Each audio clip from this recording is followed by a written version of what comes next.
Welcome back to the Essentially You podcast. I am your host, Dr. Marisa Snyder, and I'm here to help you rock your hormones and feel great in your body so that you can reclaim more energy, vitality, and joy, and become the CEO of your health. Let's jump on in.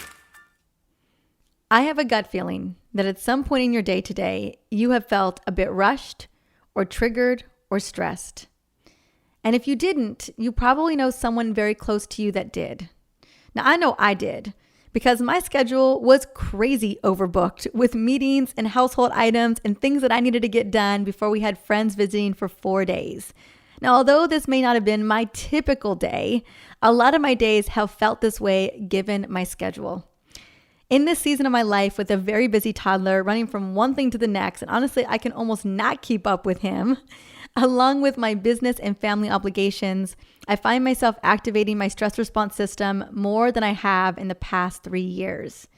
As a fierce mama who overcompensates at times for my own childhood trauma, I have felt the weight of stress many days and even felt triggered by guilt and shame. And not gonna lie, I have not always been easy on myself. And man, do I feel the effects of that. Now, I am no stranger to an overactivated stress response system. In some ways, because they are long-standing neurological patterns, my body is practically addicted to overfiring my corticosteroids like cortisol and adrenaline, which leads to surging cortisol levels until eventually, after too many days of that, less and less cortisol due to the body putting up protective barriers. And can you blame our body for putting up protective barriers when we're constantly firing off this stress response system, putting us in survival mode? Not at all. So even though I thought I healed a lot of this patterning, it's clear to me that there is still more work to do. And that work is daily practice. If there is one thing that I've walked away in my journey with stress and cortisol and hormone issues, it is consistency on a day-to-day basis. That is how we make change in our body on a physiological level. Now, I want you to know that if you are feeling rushed or stressed or burned out, I feel you. You are not alone. There are millions of us riding the fine line of handling business and protecting our body from too much oxidative stress. There are millions of us who are doing the best to schedule in self-care, and sometimes we fall short and ultimately feel less resourced as a result. And there are millions of us that are frequently activating our stress response system unconsciously every single day because we're just trying to get things done the way that they need to get done so that we take care of the people that matter most to us. And we aren't always fully aware of the health consequences because of that frequent activation. And that's why today's episode is devoted to you and the effective ways to lower the stress response system and high levels of cortisol, which are a result of that overactivation.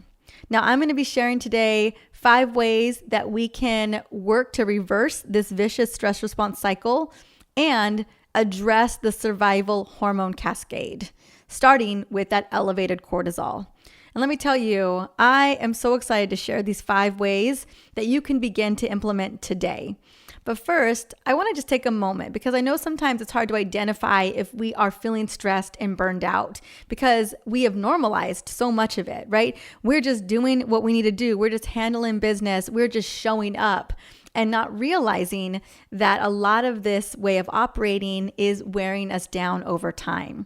So I'm going to share some of the signs that I actually have in a chapter of my newest book, The EO Menopause Solution, which I can't even believe is almost a year old this month in April.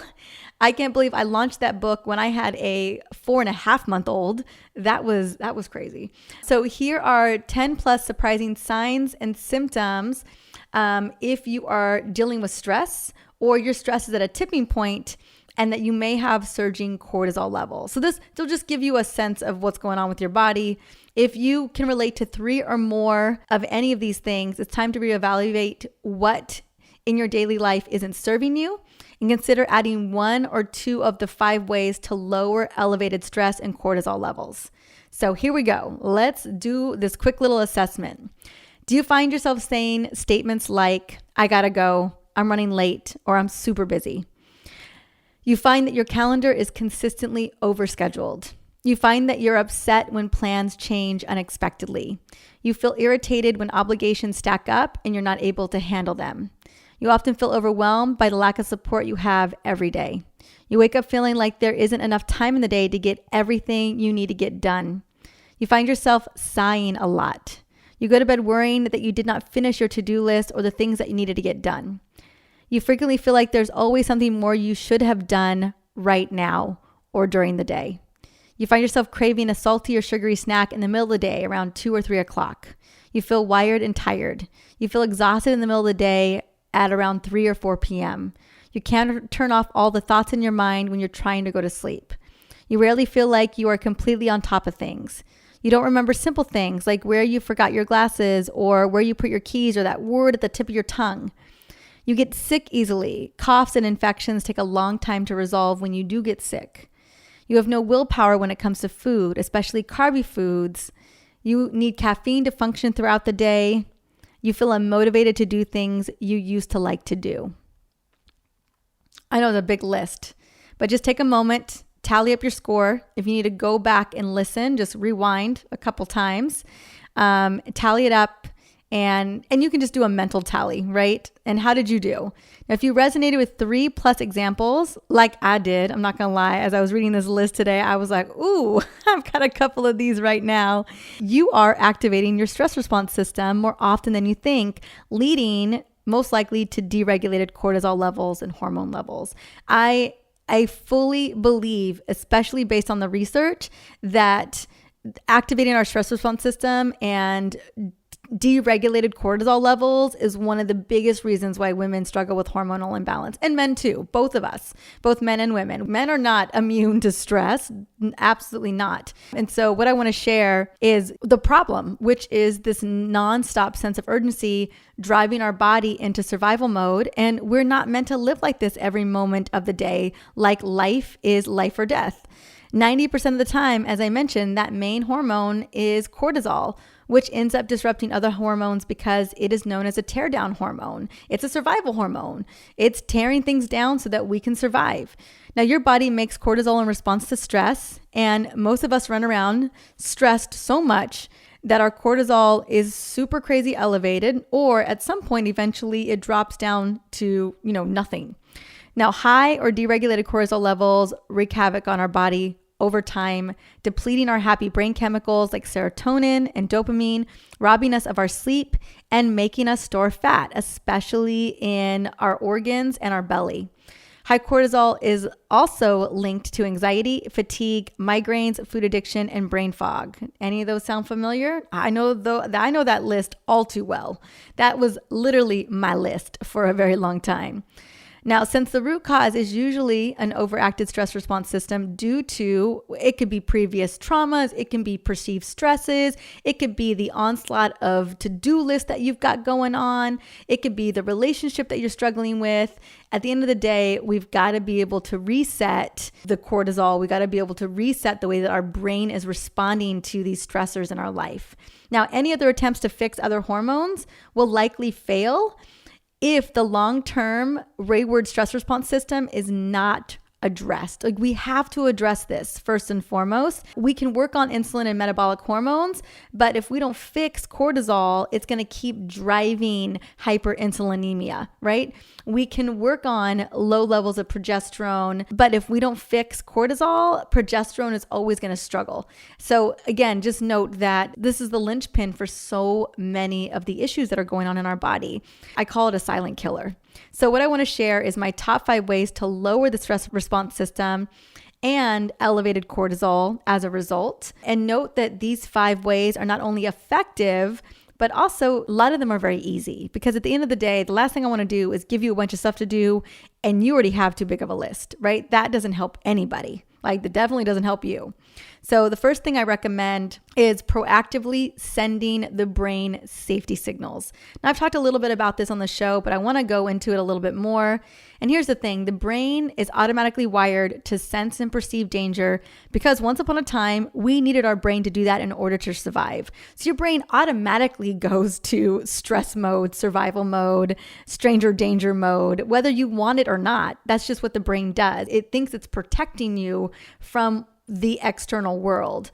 And, although those same dangers don't exist anymore, the tigers, the crazy wilderness, whatever we were fending off many, many, many, many years ago, like a long, long time ago, tens of thousands of years ago, our brain is still looking out for anything that it can perceive as danger to us based on our previous experiences.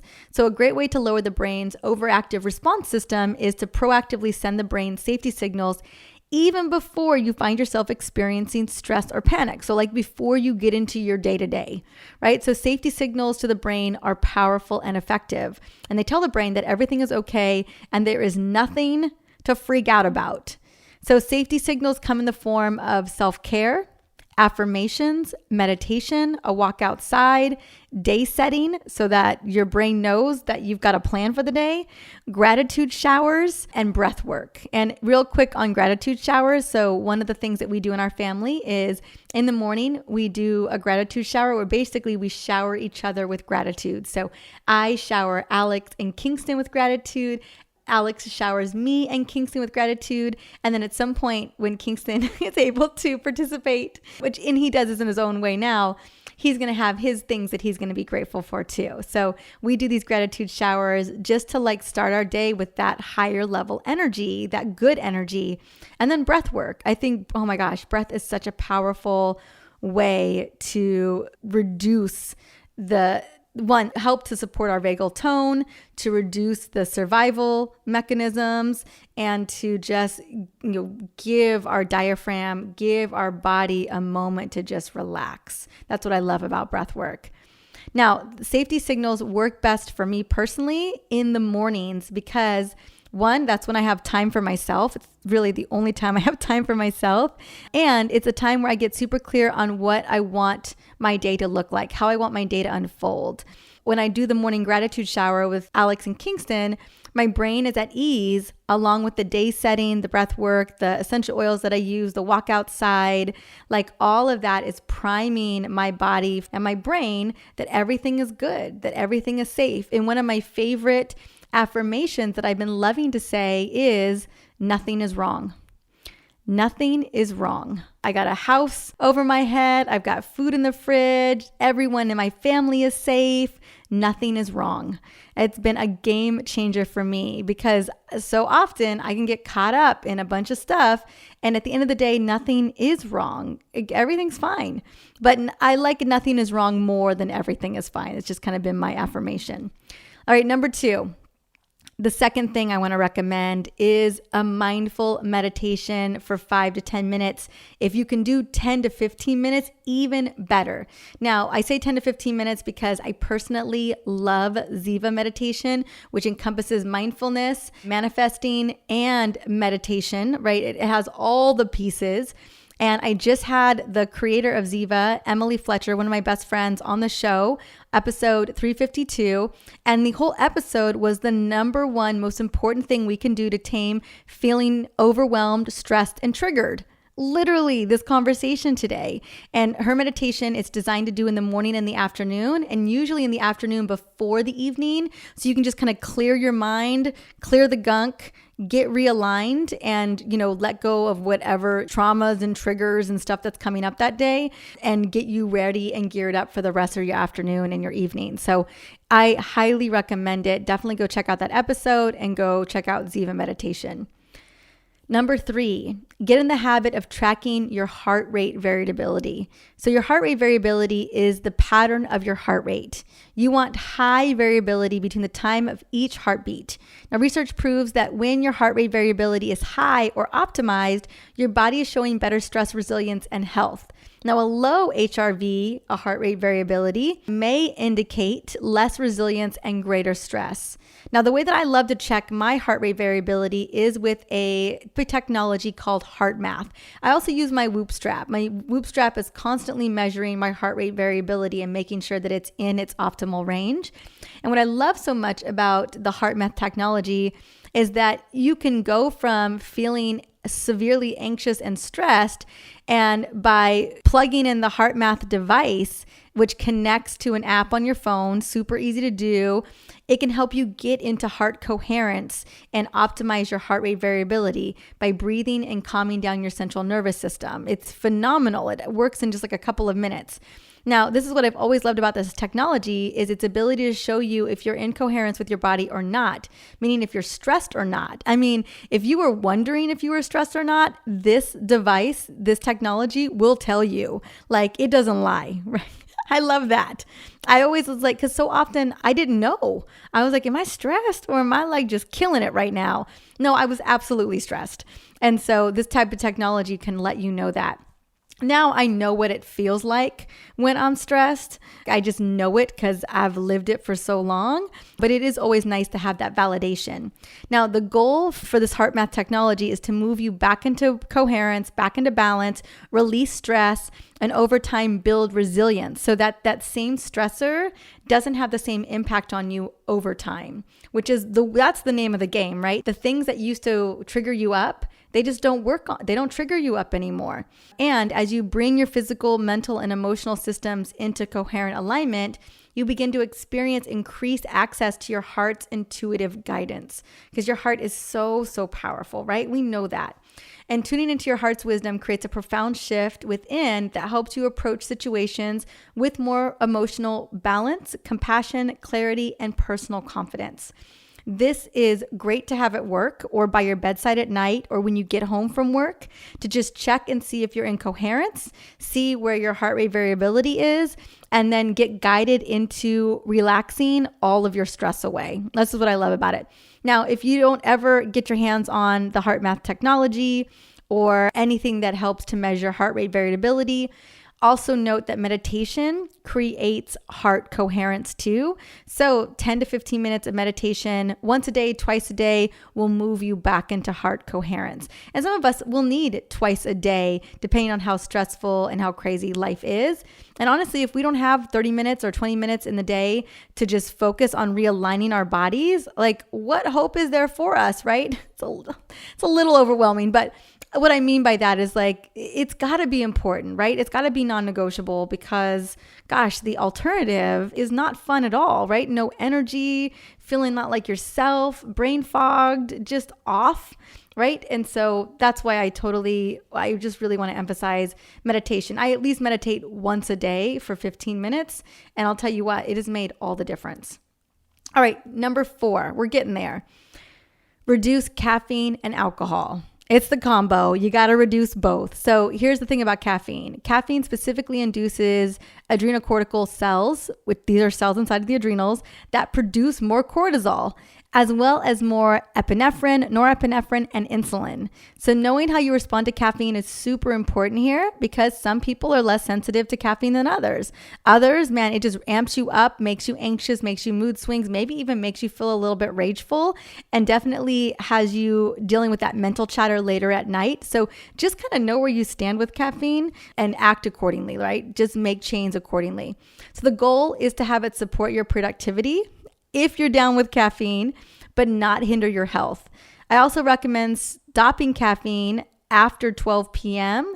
And if coffee is too much on your body, it's worth trying matcha, or there's a lot of other drinks on the market. One of my favorite companies right now is Rasa, which is a coffee alternative, or Mudwater, which is another coffee alternative. So just some things to consider if you're looking for alternatives, but you still want that morning cup of hot amazingness, right? Now, in regards to alcohol, it also raises your cortisol, especially most of the time we're drinking it at night, right? We're not day drinking anymore. So when you drink it at night, it raises cortisol, that disrupts your sleep, and it absolutely messes with your insulin levels.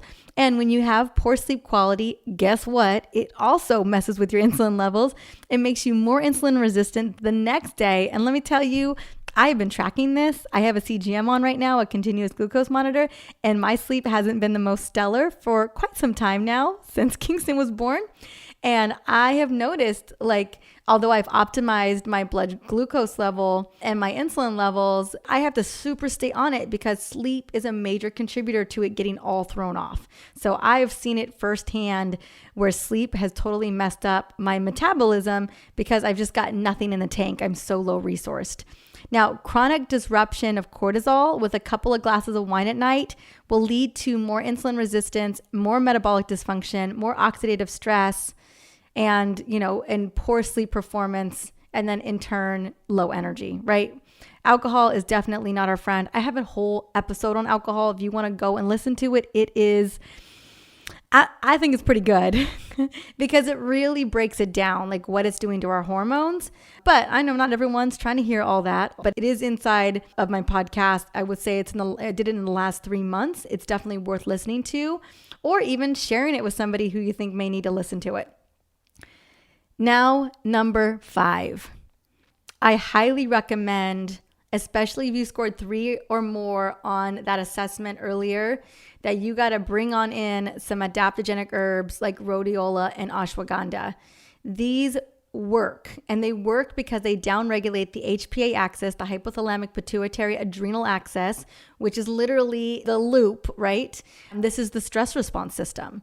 So, or drinking chamomile tea or holy basil tea, also known as Tulsi tea. I make a wicked iced Tulsi tea that is in my menopause book as well. And here's the thing about using supplements and herbs to support your brain and lowering the stress response system. They can really go in and reset the stress response system, whether you like it or not, right? Even on days when I can't get in all my self-care because my nanny is late or Kingston needs me or I have a meeting that starts really early for whatever reason, like, right? Life happens. I always take my supplements and I eat healthy and I move my body in some kind of way. And these are the pillars that have made the most massive difference for me, someone who has had major chronic fatigue and stress issues in my life. Now, I know I've mentioned these herbs before, but they're always worth repeating. So ashwagandha, which is amazing. I do want to just a little disclaimer. If you do have an autoimmune condition, it's worth looking and seeing if you have sensitivity to this because it kind of falls in the nightshade category. I do not have an issue with ashwagandha and I have an autoimmune condition, so just something to consider. But ashwagandha boosts the ability to combat chronic stress levels while restoring proper reproductive function, especially when we are really struggling with intimacy. Other benefits including supporting memory and cognition while alleviating symptoms associated with depression and anxiety without side effects. Now, rhodiola, probably my favorite of the two, helps to fight stressors that plague the body to revitalize overall wellness as an adaptogenic herb. The mind-body connection greatly benefits from its incredible rejuvenating properties to balance mood and fight symptoms of fatigue and distress. Combining these two create an amazing blend to sustain energy that revitalizes your mind and your overall body. Now, although I've shared 5 effective ways to actively reduce the stress response system, I want you to know that you don't have to do all of them. What I recommend is thinking about the 5 that I mentioned, the adaptogenic herbs, reducing caffeine and alcohol, looking at heart rate variability, sending safety signals to the brain, right? And meditation. I recommend choosing 1 or 2 to start so that you can kind of create a cadence for yourself on a day-to-day basis. The goal is never to overwhelm you with more to do, rather than to support you during a time when you really need to protect your energy and your emotional well-being. Now, personally, I focus on sending my brain safety signals by doing my morning rituals every day or most days. I gratitude journal while using my oils. I often use citrus oils or frankincense and sandalwood. And I love making a half coffee, half adaptogenic drink every single morning to kind of support me there. I also take game-changing supplements to support the stress response system, as I mentioned earlier. And when I'm feeling super anxious or I feel like I've got a lot going on, I'm feeling really triggered, I take this blend that I formulated called Calm and Restore, which immediately takes the edge off. It is an instant chewable calm supplement. It's got pharma-GABA in it. It's a part of the Essentially Whole supplement line. It's one of those that doesn't get as much credit as it deserves, but both Alex and I use Common Restore when we are feeling like just frozen. Like, you ever had that freezing moment where you just feel stuck, or you're feeling overwhelmed, or you've got some anxiousness? This has been a game changer. Now, I pair Common Restore with calming essential oils like lavender, chamomile, and cedarwood at the same time. And I take some deep, deep belly breaths, usually 6 count in, 8 count out. It's, again, a game changer for me. Now, personally, as I'm a toddler mom right now, so self-care looks different for me than before I had Kingston. In the morning, which again is my only time, I walk outside with my coffee, even for 5 minutes. I use my favorite essential oils, usually citruses like wild orange or tangerine. I take 1 to 2 minutes to breathe, just to kind of regulate my stress response system and send those safety signals to the brain.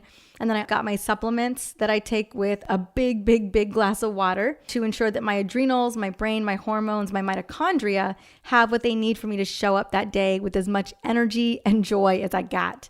Now, recently, I've gotten several requests to just hear about what I'm taking to manage stress and boost energy. Just note, this is my own personal protocol that is working for me at the moment. I know that you probably would need something different or a little bit different. It's just some things that I think have really moved the needle in my own health and well-being. I take rhodiola and ashwagandha and American ginseng every morning in my Adrenal Love blend.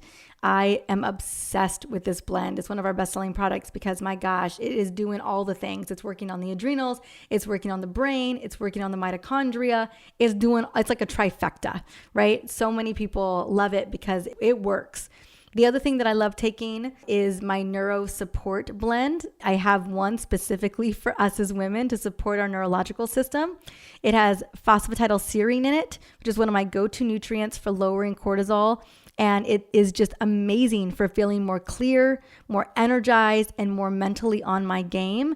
There's choline in it. There's acetylcarnitines in it. There's a lot of super nootropics in it that just really have me playing at my best.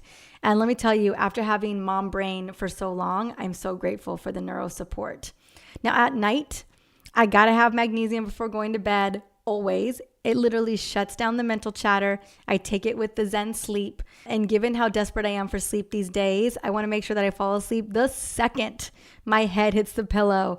And this combination always does the job. I usually take it 30 to 45 minutes before going to bed.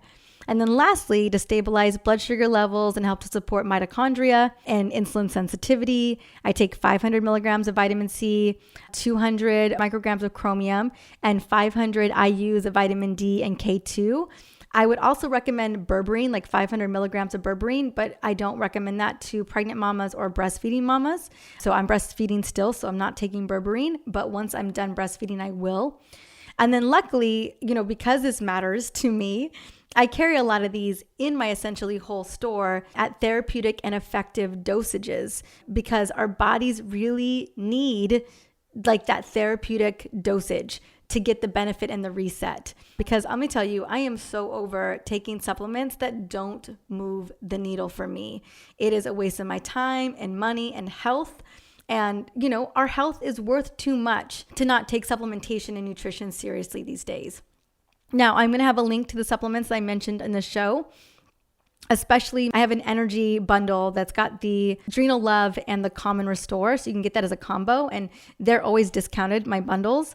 And then if you're new shopping to the Essentially Whole store, just go to the site and you instantly get 10% off your entire order. So definitely go and check that out. And at the end of the day, the big takeaway from this episode is that chronic stress is not doing any of us any favors. We know that, right? Especially when it comes to our energy and our metabolism. Luckily, there are things that we can do about it literally today. But the big takeaway here is it is important that we are consistently implementing these strategies and tools on a daily basis.